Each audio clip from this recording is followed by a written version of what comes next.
En física clásica, saber el estado del sistema implica saber todo lo que es necesario para predecir el futuro de ese mismo sistema. Como vimos antes, en los sistemas cuánticos ya no es completamente predecible. Evidentemente, los estados cuánticos tienen un distinto significado que los estados clásicos. Entonces, saber sobre un estado cuántico significa saber lo mucho que se puede llegar a saber sobre cómo el sistema fue preparado. Entonces, la pregunta que nos podemos hacer es si esto que no podemos predecir se debe a una incompletitud de lo que decimos un estado cuántico.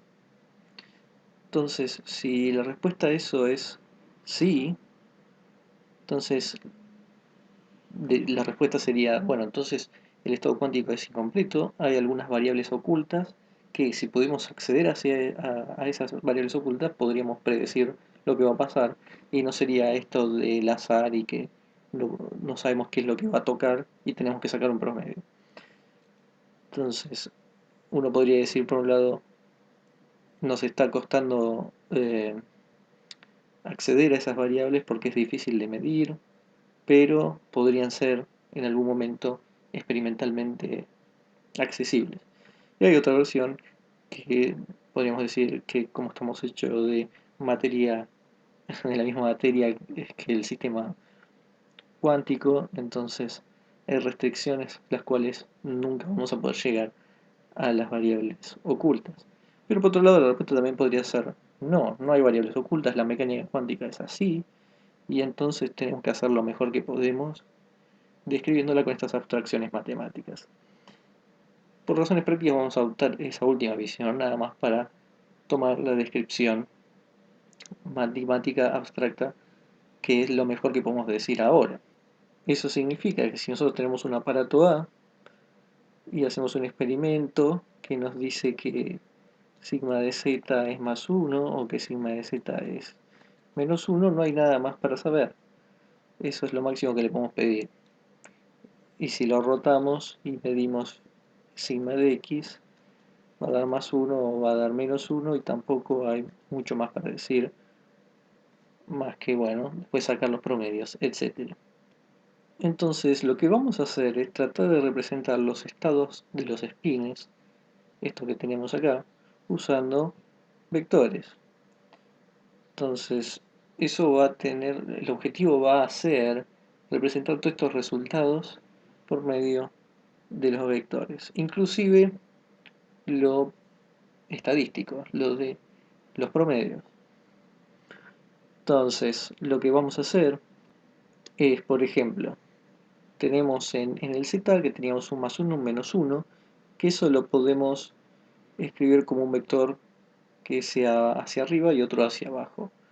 Voy a ponerlo como en inglés up and down. Vamos a tener un vector u de up y un vector de down que van a representar el más 1 y el menos 1 en z, por ejemplo.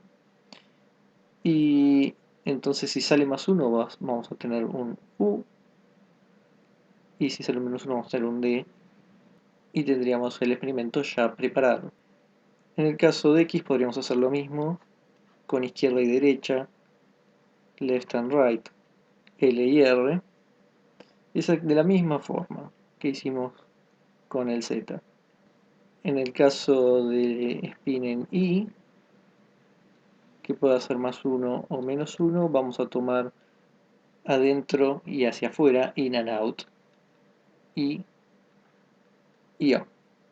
Entonces la idea de que no hay variables ocultas tiene una representación matemática de que el espacio de estados para un spin tiene solo dos dimensiones, ¿no? Para cada eje, y eso significa que todos los estados de spin pueden ser representados en un espacio vectorial de dos dimensiones.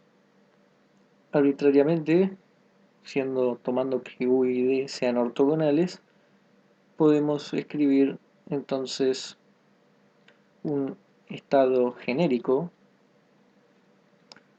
como suma de el U, que vendría a representar el más 1, más el D. De esta forma tenemos la descripción de un estado A, donde vamos a tener que el alfa U, por como lo habíamos definido en base ortonormal, que sea el producto interno entre U y A, y por supuesto el alfa D tiene que ser el producto interno entre D y A. Bueno, esto es abstracto, por supuesto que no es obvio cuál es el significado físico.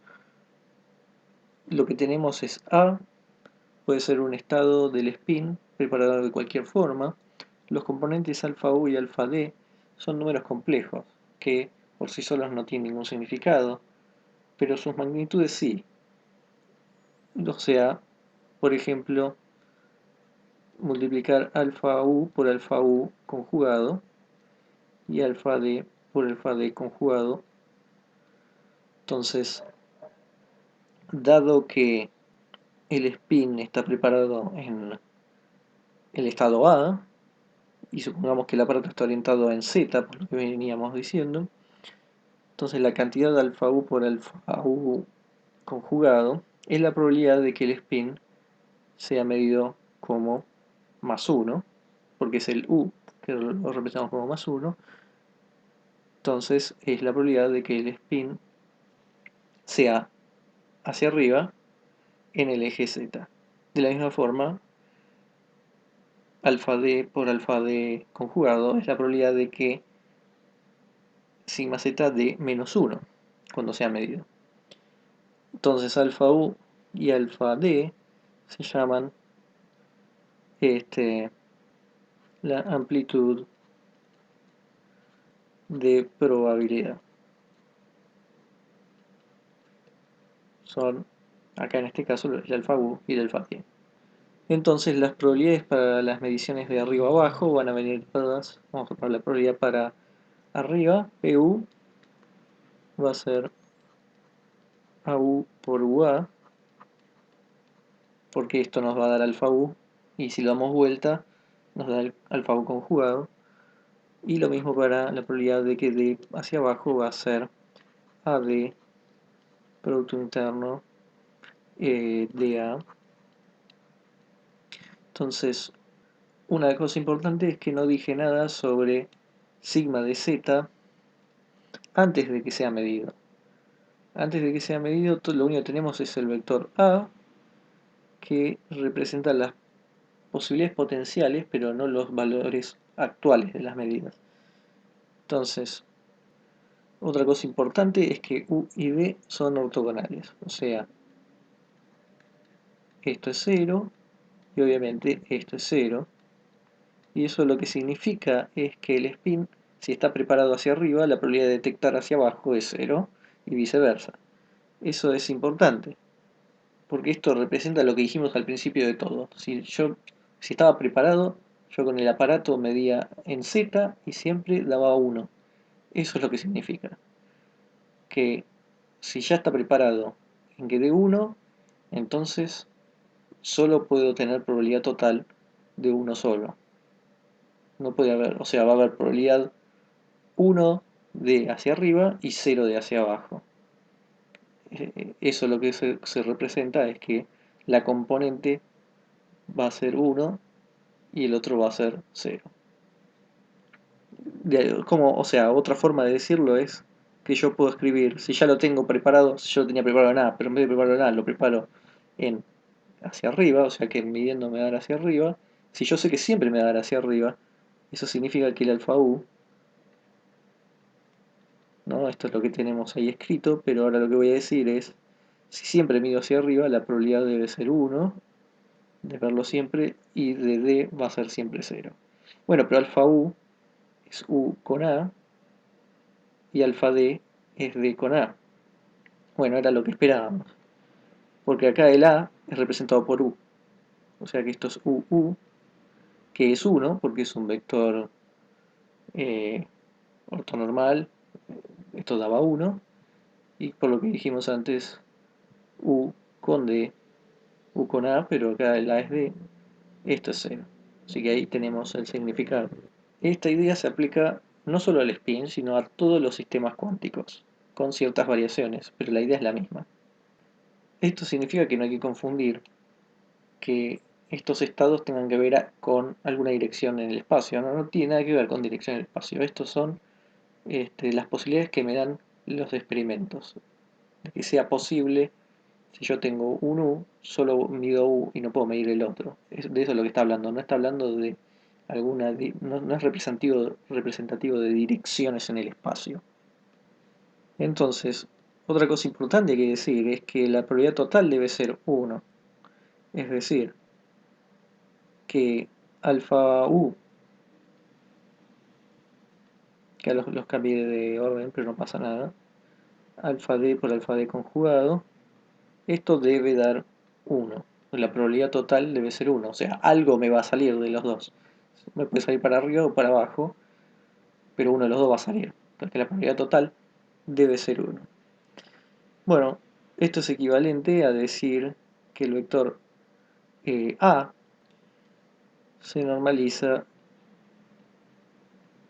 al vector unidad, que A con A es igual a 1. De hecho, si uno reemplaza esto por las definiciones que tenemos, uno va a llegar a esto de acá, simplemente haciendo las cuentas con los productos internos. Bueno, esto es un principio general de la mecánica cuántica que se extiende a todos los sistemas cuánticos. El estado de un sistema es representado por un vector de longitud 1 normalizado en un espacio vectorial de estados. Y más aún,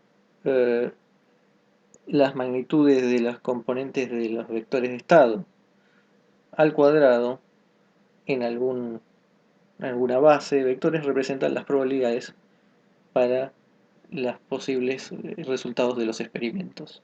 Entonces vemos lo que dije antes. Si uno tiene esto, ¿qué pasa si uno hace producto interno de A con A? Utilizando la linealidad vamos a tener que esto es A con U y esto es alfa D, A con D, vamos a escribirlo así. Bueno, entonces nosotros sabemos que alfa U lo teníamos como UA. Bueno, entonces alfa conjugado es AU. Esto es alfa U conjugado. Esto es alfa D y esto a su vez va a ser alfa D conjugado también. Si esto está normalizado, nos va a quedar que es 1 y entonces nos queda justamente lo que teníamos, que 1 es alfa U conjugado más alfa D conjugado, es decir, la probabilidad total tiene que dar 1. Eso entonces también lo podríamos escribir poniendo que 1 es igual a alfa U, que es, bueno, esto al revés, ¿no? U con A por A con U más alfa D, que es D con A con D. Bueno, pero nosotros teníamos que alfa U con U alfa, perdón, AU con UA es PU, es decir, esto es PU, la probabilidad de tener a U, y PD es AD con DA. Entonces lo que tenemos es justamente la suma de la probabilidad de obtener U más la probabilidad de tener D debe ser 1. No es más que un chequeo general de que todo lo que estuvimos haciendo tenga ese sentido. Entonces, al final lo que hicimos es transformar todo lo que dijimos al principio sobre las mediciones, sobre el aparato, sobre cómo medir el spin, lo transformamos a álgebra lineal, a un espacio vectorial y que quede representado con esta lógica este, matemática, con toda esta matemática abstracta que estamos utilizando.